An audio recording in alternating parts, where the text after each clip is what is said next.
Good afternoon, everyone, and good morning, depending on where you are in the country. Just want to say welcome and thank you for joining today's session, today's foundational level out-of-home office hours. I'm Scott Fiaschetti, one of your hosts, and I'm with here as always with me is Brian Schopper, though not with me, next to me in his virtual location. Just want to introduce Brian as well. I think it's on mute as well for now, but we'll be coming back and forth during the session doing different parts. So if you've joined these sessions before, you hopefully have a sense of what we're going to be talking about today. If not, I just want to make sure we give everybody a sense of what these foundational sessions are all about.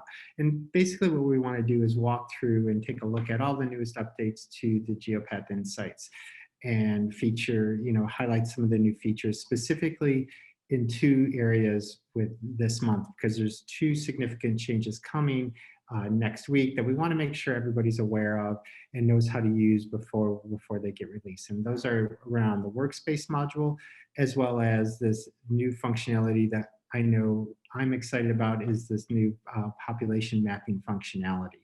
So we're really excited about both of those updates to the Insight Suite. I want to spend a lot of time today talking about those and showing you how to use those. Again, giving you an overall sense of, for those, again, that are new to the Insight Suite, giving you a general sense of the Insight Suite, but really focusing on how to use those two specific areas of the Insight Suite because they are so new. And again, want to make sure we're aware of them when they come out next week. In tomorrow's session, in the advanced session, we're going to continue our focus on how do we move our workflows from the old tools, so the legacy tools, ADS and O-Plan, into the new tools that we have available to us. So we want to work, that's what we'll focus on tomorrow. And then we'll continue next month. We'll pick up with our use cases, working with members to talk about some of how they're using the tools, how they're using the data as well. So we'll pick that back up again next month. I know we've been focusing the last 2 to 3 months on how do we transition our workflow, and that's very purposeful. We want to make sure everybody is ready and able to use the tools in the state that they are right now. One thing I always want to mention too is if you do have questions, please feel free to reach out to us in the Q&A widget within the Zoom interface. We'll try to answer as many questions as we can and answer them in real time as much as we can to, just to make sure they're relevant and that they're closer to the moment when you're asking the question. And then I just want to jump in and talk about the features and functionality updates. So I'll walk through, kind of show you some screenshots of what we're going to talk about, and then Brian will actually do the demo. So again, this is a bit of a sneak peek because some of the stuff isn't in the Insight Suite today at the moment, but it will be early next week. And again, for lack of repeating myself, want to make sure we are getting everybody prepped for that. So the big thing is with the evolution of the Workspace Module 2.0 is the consolidation of the workflow and hopefully an easier to use workflow across from the market planning aspects to the inventory planning aspects. So you can think about that market planning, typically like our legacy tool, our O-Plan functionality, and our ADS functionality, that's the inventory plan. So a smoother workflow there for everyone, hopefully. And so again, it starts off when you first log into the system, the ability to have common filters between the two plans and the more flexibility with adding additional widgets and actually being able to customize and move those around within your workspace. So however you like to or think about the kind of setup of a plan, you have the ability to kind of set your workflow up even in that way within the module now itself. And again, just to go back a slide to ability to add additional widgets or it's not. So if something isn't super important for you, you can hide that widget if you like. And then the ability to plan across, include multiple markets as well as national as an option as well now is a new feature that will be there, as well as now as again, being able to just set up all your goals, your markets, your inventory, etc., across one area, and then easily toggle between the market plan, inventory plan, and places. And then the ability to get inventory sets within the module itself in a couple of different ways that we'll talk about and show you. The one thing that we always get a question on that we're really excited about is now oftentimes you may be planning in multiple markets and have inventory across multiple markets, and the need to be able to look at, for example, my Boston inventory across my Boston market and Chicago inventory across the Chicago market, and just being able to do that without having to continually repeat scenarios. That is one of the key functionalities that you'll be able to do, and that will come out of this workflow and hopefully make a lot of people's lives a lot easier. The other thing that's coming are population mapping. And this is something we get asked about a lot in our Geek Out requests. So we're excited to now have this ability in the tool. And so where you're going to find that is in the Explore module. So the Explore module will change a little bit, and we can think about it now as different libraries. So there'll be 3 different libraries available. So there'll be the inventory library, which is the Explore functionality that you're used to now.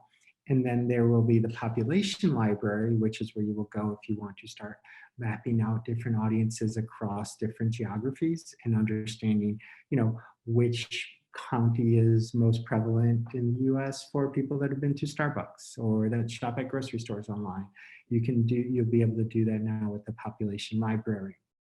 And then the places library is essentially the places module, all now consolidated into one area. So you can toggle between the three libraries and create your point of interest plan, your geography in terms of population, as well as your inventory sets there as well.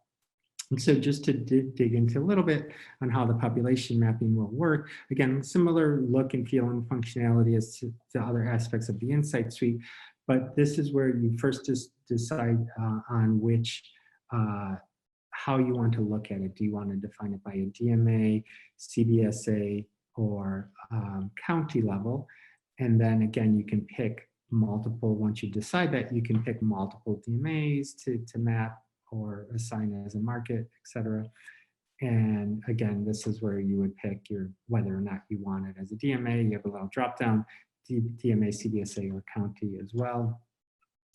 And then you can start to now add in audiences. And again, you can leverage all of the audiences that are available throughout the tool. So the 8,000 plus different audiences that we have available, and start to look at the geographies based on that. So I want to look at the top 25 counties where people have been to Starbucks in the past 30 days, or like I said earlier, like ordered groceries online in the past 30 days. Again, I'm imagining that's a lot of counties these days.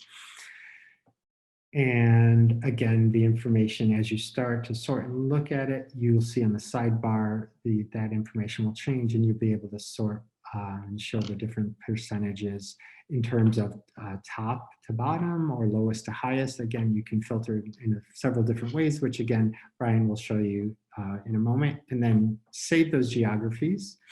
And you come back to that set of geographies and look at different audiences across it, and et cetera, and a bunch of different things that we'll talk about. And again, this is just a screenshot showing you where you'd save and where you'd go to look at your saved audience. And then again, using the layers and display options that are comparable across all of the modules within the Explore module. So across the 3 different libraries, you can start to build and layer in different maps to create a custom map for whatever you need.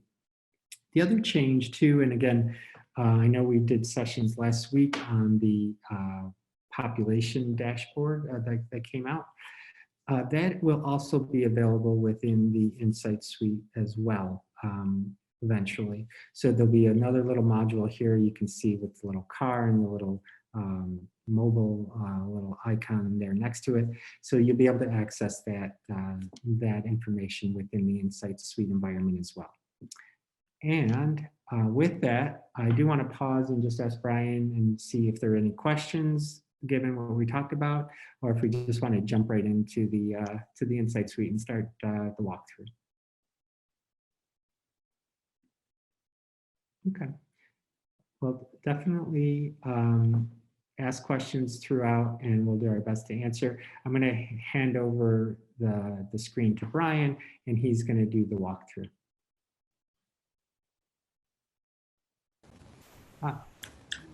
Hey, sorry, I was having some audio issues. I couldn't figure it out. Yeah, sorry about that. Sorry, Brian, just there was a question that came in just as we're getting into it, and something to keep in your head as you're doing the walkthrough. Quick question about the population mapping and whether it will eventually go down to a zip code level. So the answer is yes, that is part of the plan. So for right now, it is DMA, CBSA, and county level at this point. Okay, can you see my screen okay? Yep.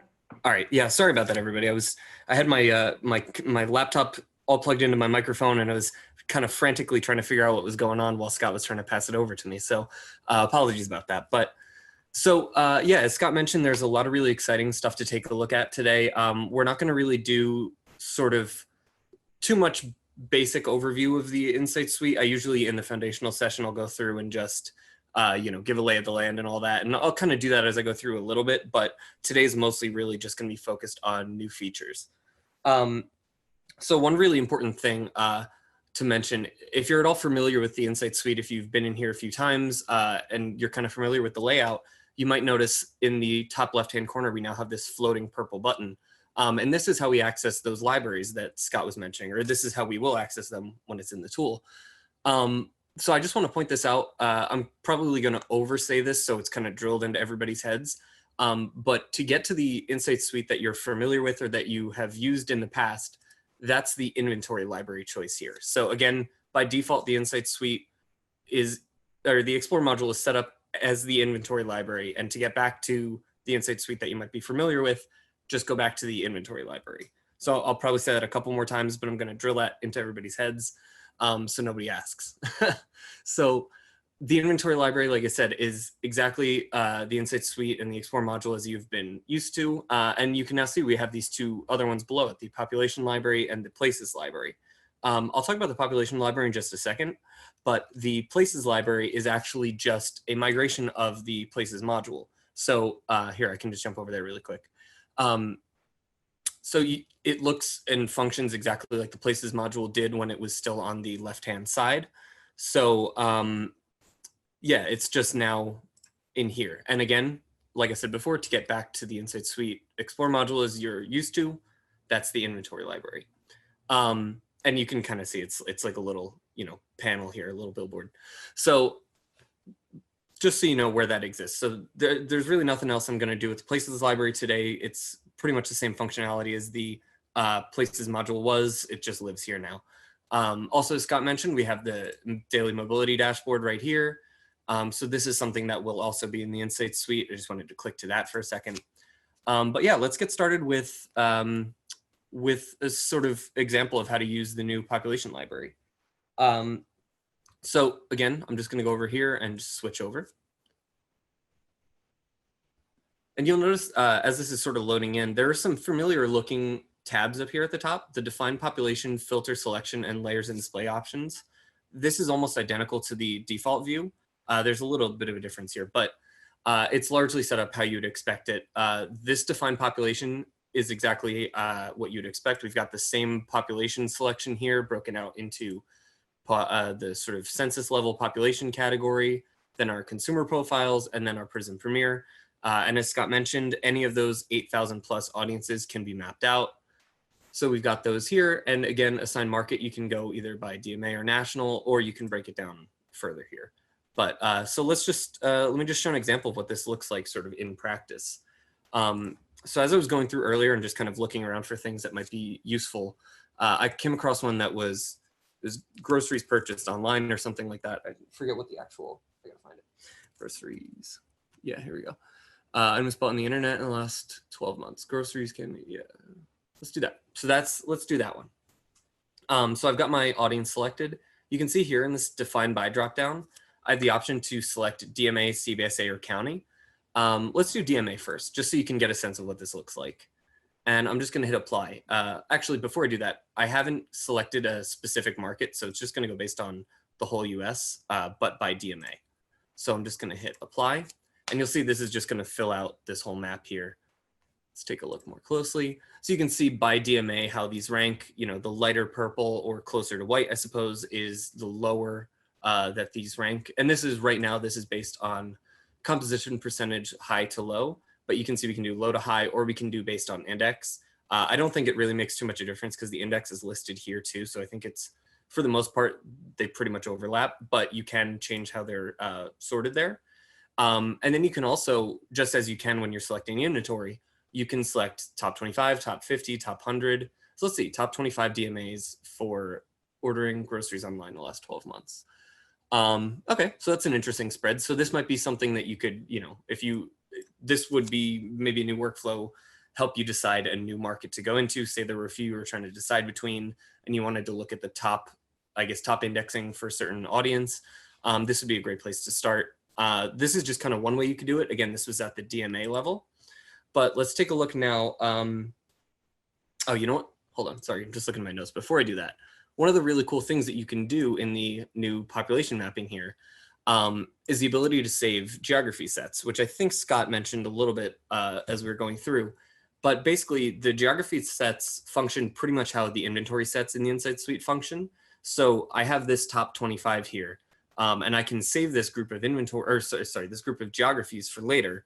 So I can do that just by coming down to the save icon here, save as a new geography set, and I could just call it top 25 online groceries, something like that.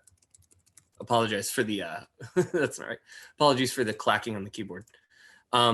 So I've saved this now as a geography set, but it's important to remember, once you save something as a geography set, it's no longer representative of the population that you saved it with. It's just representative of those population, or sorry, of those geographies. So in this example here, even though these are the top 25 for this audience, when I save them, it's just this group of 25 DMAs. And that's no different than in the Explore module, in the inventory library too. If I have a group of posters or something and I save those, as soon as I save those as an inventory set, it no longer has any of the metrics that I saved them with. It's just that physical group of attributes. So here it's the same thing. It's just this top 25 DMAs. So that's one way you could do it. And you can save this and load this back up from your, if you go filter selection, my save geography sets, you can load these up here. But let's take a look at another way to look at this. So I'm going to leave the same audience here, but I want to look at it at a little bit of a different level. So as I was going through and trying to prepare for this, I realized that Connecticut actually has a pretty low number of counties. There's only 8 counties that make up Connecticut. So it's a really nice, easy way to sort of group together a whole state as a geography set and easily run a statewide, audience like this, just for sort of visualization purposes. So let me just get all those Connecticut counties here. Oops. Okay, and then once I add all these, let's see, apply.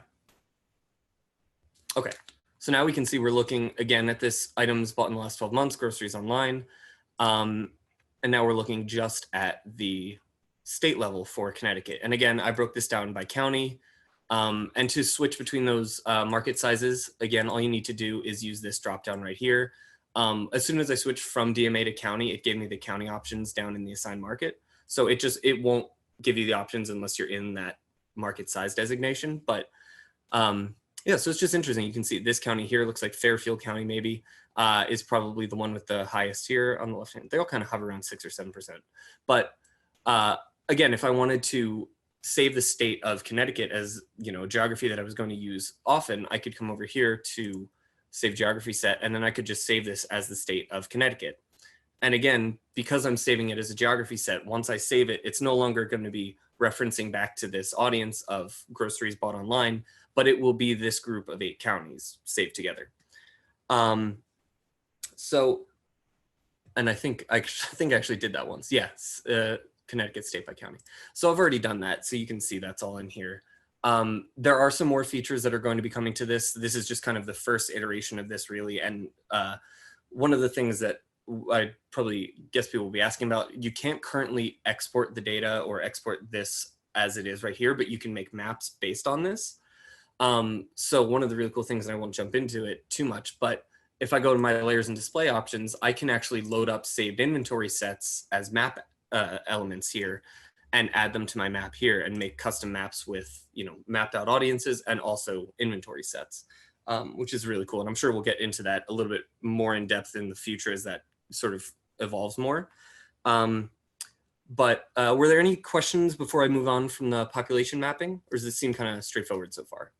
We'll give everybody a couple seconds, and you know, type them in as you go, and we can always jump back.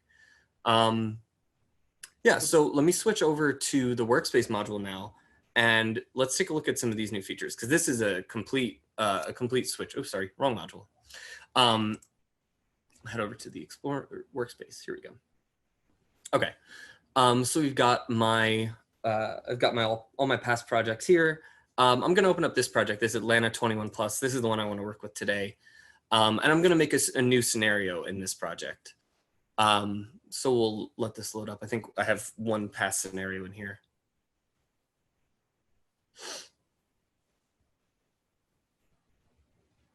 Okay, yeah, scenario one. So let me just make a new scenario. For those of you who are familiar with the Insights Suite at all, and you've got some use in the Workspace module here, you might notice there's a bit of a change here already. Before, this button used to have add market plan, add inventory plan. Now it just says add scenario. So add scenario, and we can just call this, I don't know, example 2. Okay.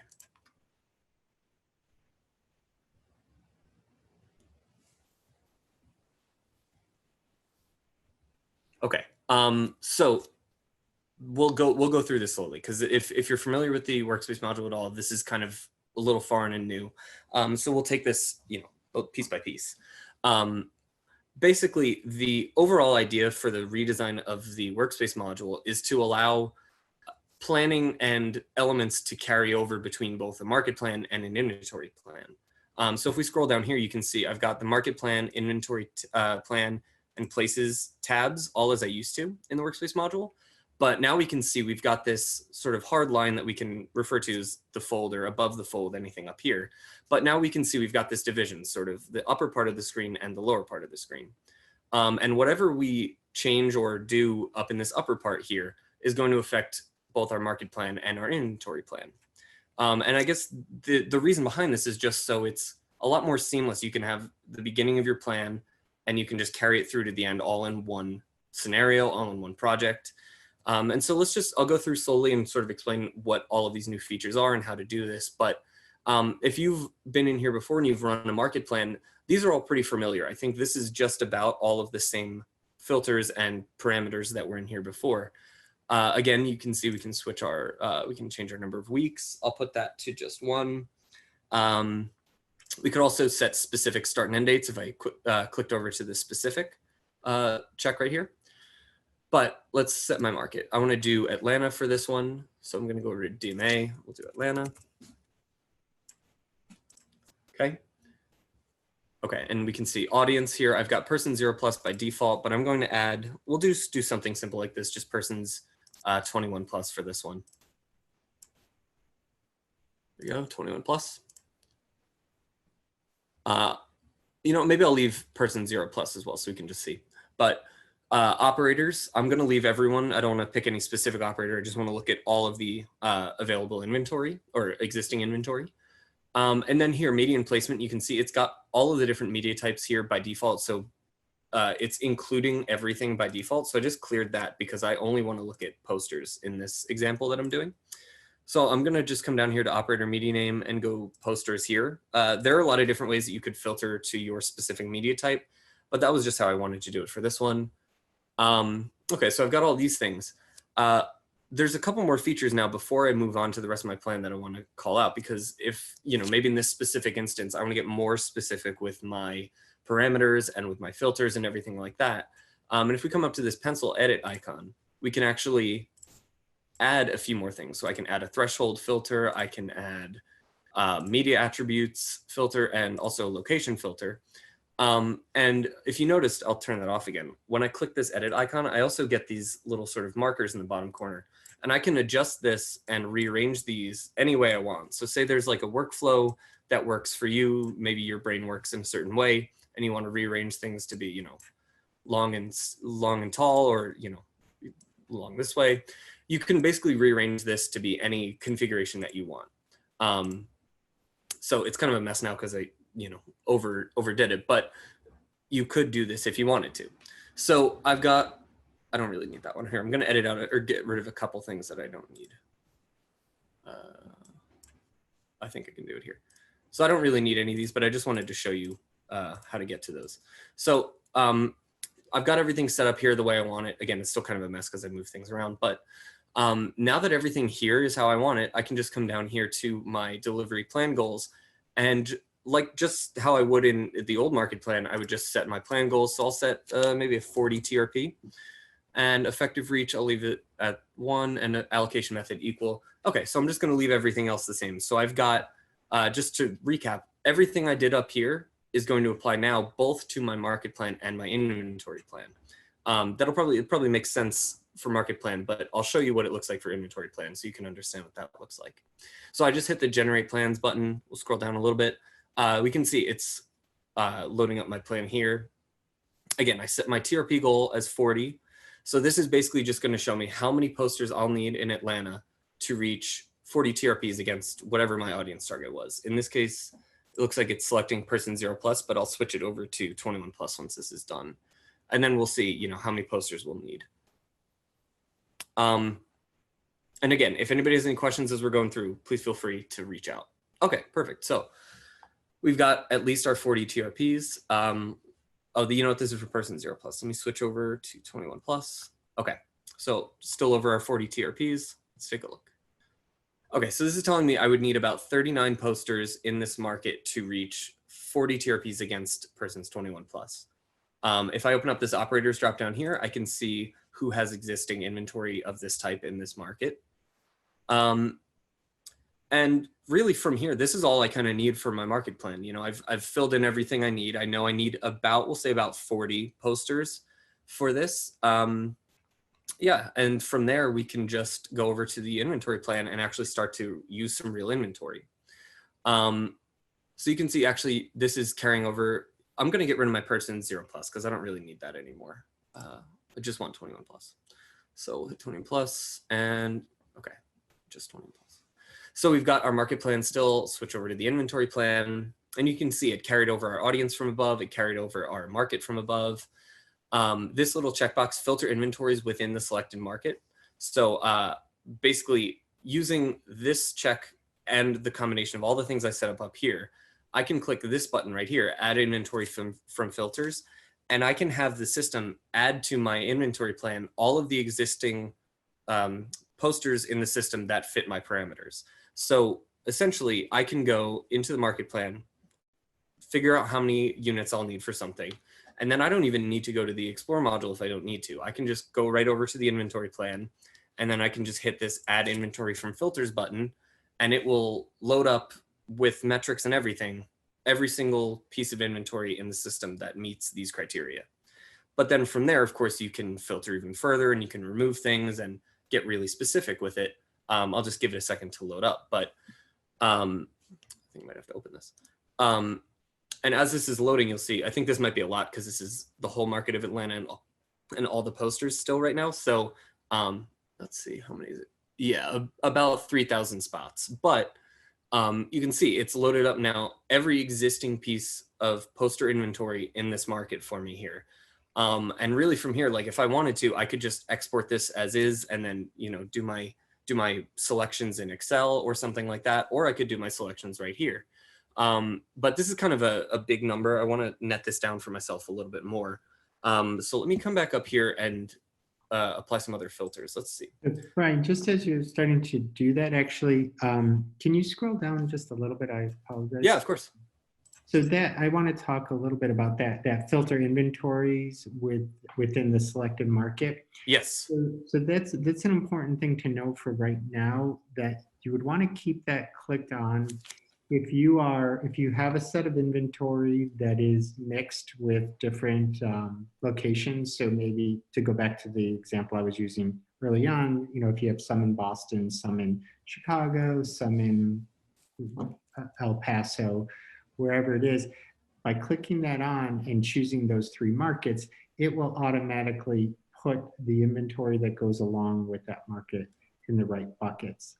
Otherwise, it'll look around and say, any unit that draws an impression from any one of those markets will have it all. So if I have a unit that's in Chicago and it's drawing at least one impression from something in Boston, it'll have that in two different places. So by clicking that filter, you're able to say, I just want to look at the Chicago market. I want to look at my Chicago inventory.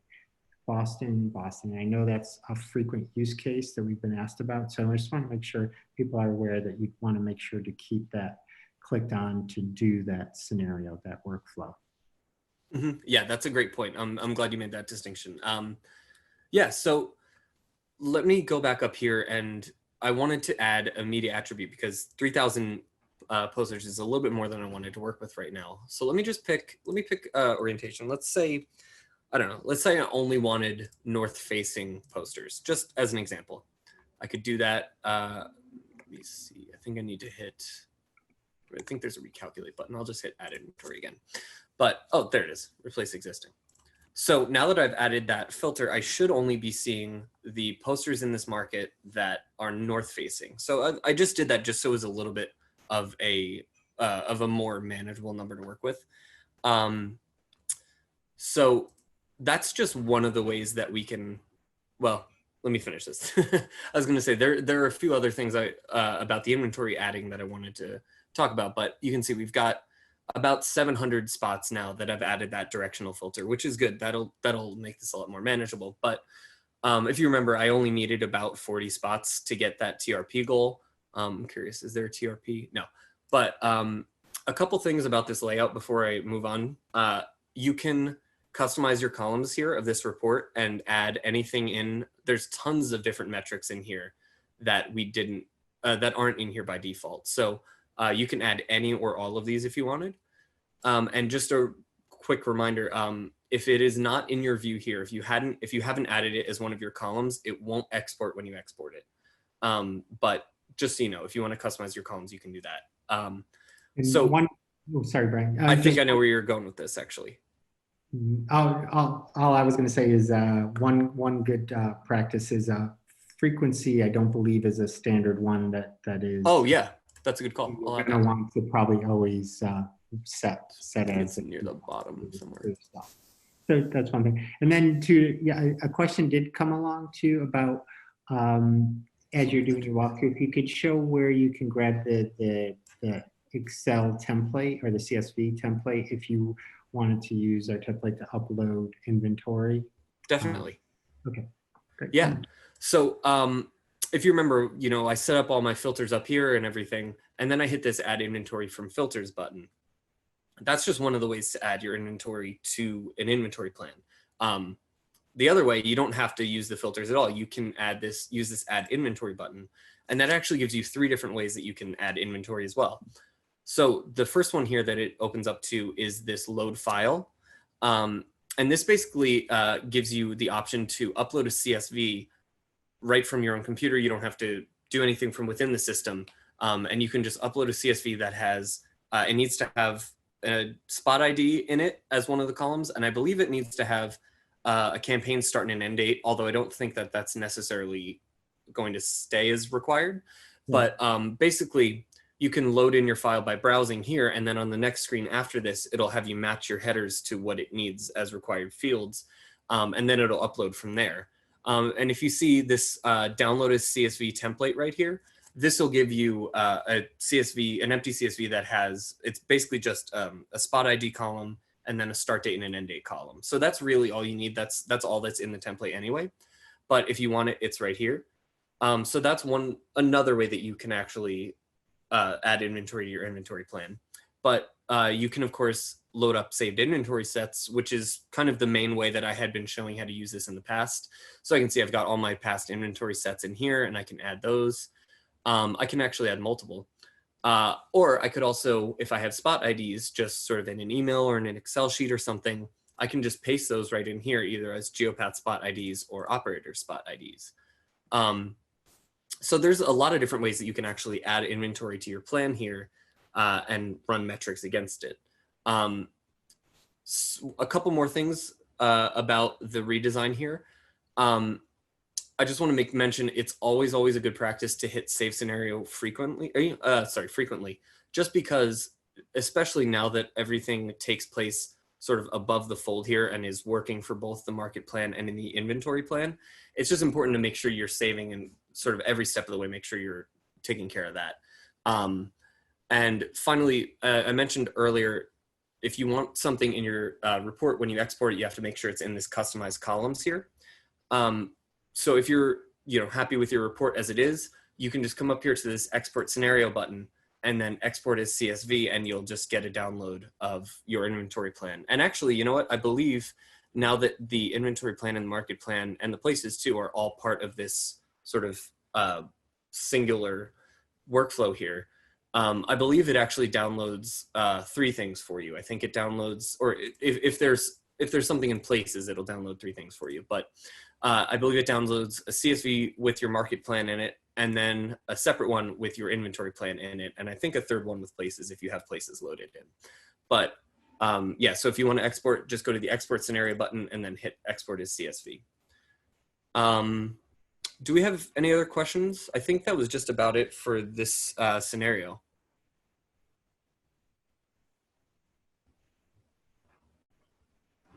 Well, and if not right now, you can definitely grab them as they come in too. Sorry, I was on mute. And there's an interesting question that did come in, and I am curious to hear about some of the questions everyone has, or at least maybe in the future, as how we can see you will be using or want to use the population mapping functionality. So there's an interesting question that came in about, can I create that heat map and then overlay my saved inventory onto it, or use that to help me identify the inventory that's best for reaching that audience? And I'm not sure if I'm exactly, I may be extrapolating out on the question, but it just got me thinking on how can we solve that problem, And one thought I had, and again, maybe if you want to hop over to the population mapping, if there are. Yeah, sure.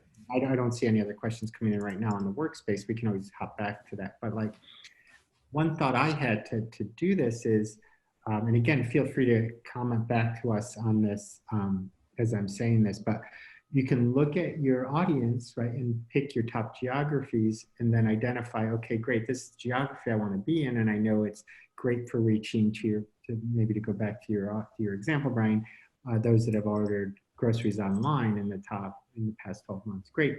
So now let me go into this. I have that saved, and I know this particular county or DMA is prevalent for that.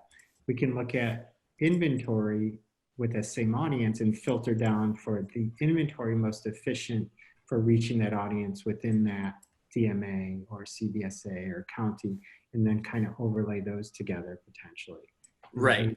So I think, I'm thinking of right now on the spot, because I'm really excited that this functionality is here, and I'm really, again, curious to hear some of the questions that we'll be getting on this and working with everybody to come up with workflows.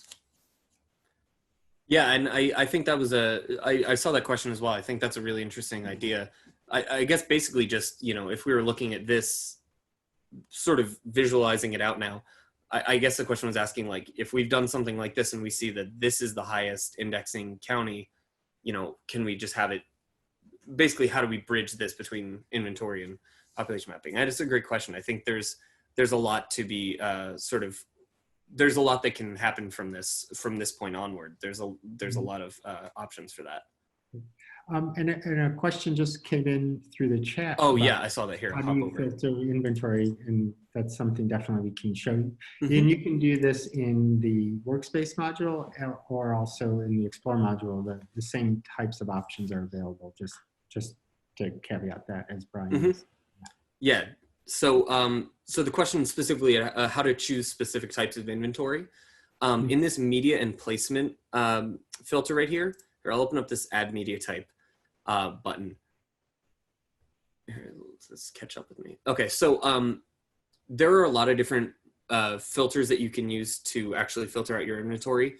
Each of these are just different different levels of the same kind of filter, basically. Long way to say, there are a lot of different ways that you can use these filters to sort of get to the same result. It's really all about workflow or what works best for your own sort of preferences. But you can see as I hover over these are each different. So like media class is the distinction between roadside or place-based and fleet. But then we have things like, media type is based on size of the frame. So we can go based on that. But I've been using recently the operator media name. If you're looking for something and there's sort of a specific name that you're not finding, operator media name is probably a good place to come check. So here you can see just a list of sort of operators supplied media names that we've sort of standardized into the system here. And this is where I picked posters in the example earlier. But if I wanted to add like transit shelters and bulletins and benches, I could add that, and I could just say add individually, add as a group. But here, let me add those individually. And so you can see now this is a perfect example. Let me hit the edit icon and I can drag this bigger, and now we can see. But yeah, so that's just one way that you can add media types. And actually here, let me open this back up. And, just as you're doing that, Brian, Yeah. this is an area too, we've gotten some feedback that might need a little bit more clarity to help our members use the particular filters a little bit better. So this is an area where we're going to be working on too, and hopefully providing a little bit more, maybe more options and more clarity, especially like I believe within the media type category. So, so it's a lot more clear for our members. Yeah, absolutely. And I just had one little point I wanted to make. So this add media type here, this is basically, if I were to, memorize that in your head for a sec, if I switch over to the Explore module really quick, it's basically the exact same layout as this filter inventory tab here within the, it's basically just a representation of one of the subcategories in here. It was this media and placement as a whole, just kind of moved into the other modules. So once this expands, you should see. Yeah, so here's basically all those same types. And then there's some additional ones for place-based media. But yeah, that inventory filtering selection module in the workspace there, that was modeled after this and is pretty much identical, just minus these. And you can use these as more cascading. I know, Brad, you mentioned like you don't have to, but you can. Oh yeah, you can go like roadside and then roadside, and then they do auto filter freestanding as you go, as you pick. You would have to, you would have to, I believe, hit kind of apply after each time, right? So you have an auto filter as you go through that, but you can use it that way as well. Definitely. Scott, do you want me to hand it back to you for and I'll keep an eye on questions if we have any more come in? Sure. Yep. Oh, I think one. Let's see.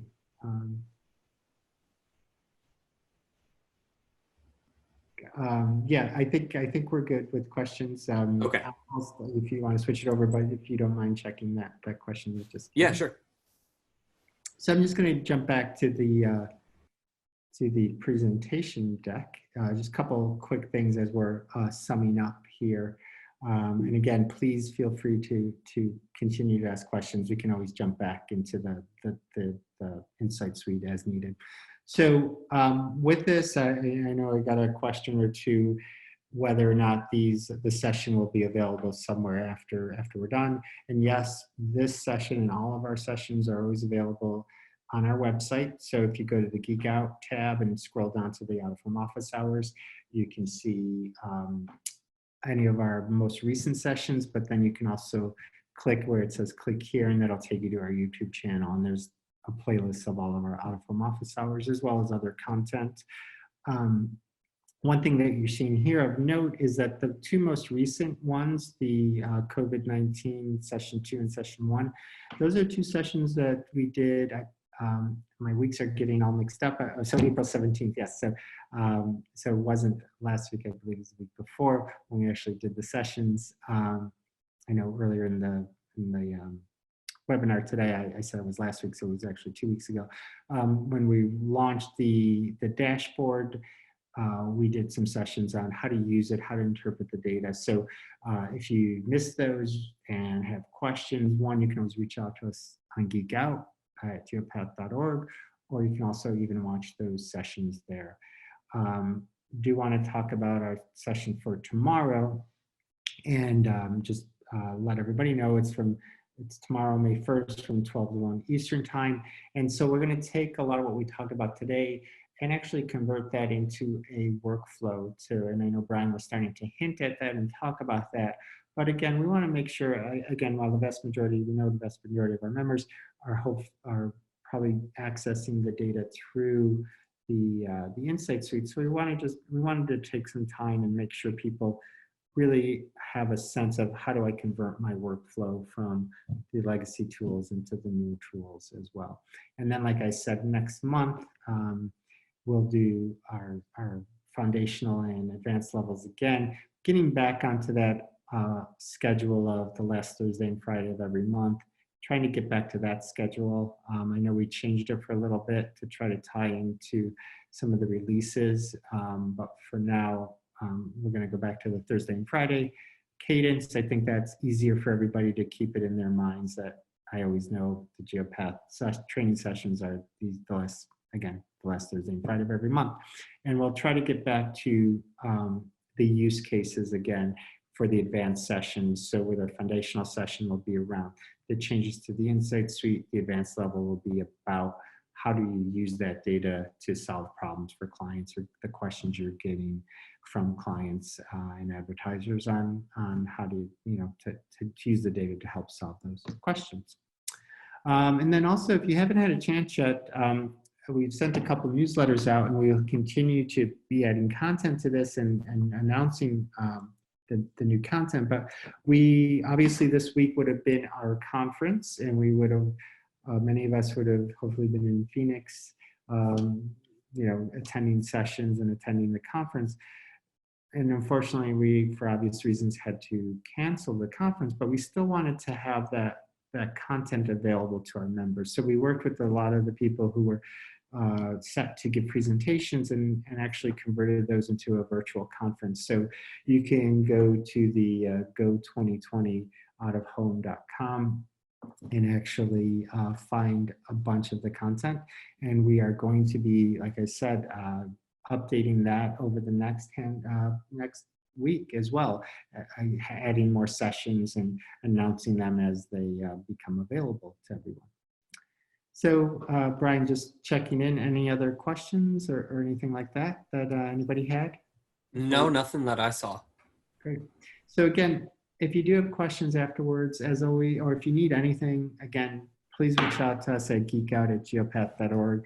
We can, that's the best place to ask any additional questions. We can reset your password. We can, help pull data that you need or do anything like that. So again, we're always available there at geekout@geopath.org. So hopefully we'll see many of you back tomorrow, and please let other members of the company know about the sessions. And again, just want to say thank you to Brian for doing the walkthrough, and thank you to everyone for joining today. Yeah, thank you, everybody. Yep. All right, take care, everyone. Just want to say thanks and stay safe and stay healthy.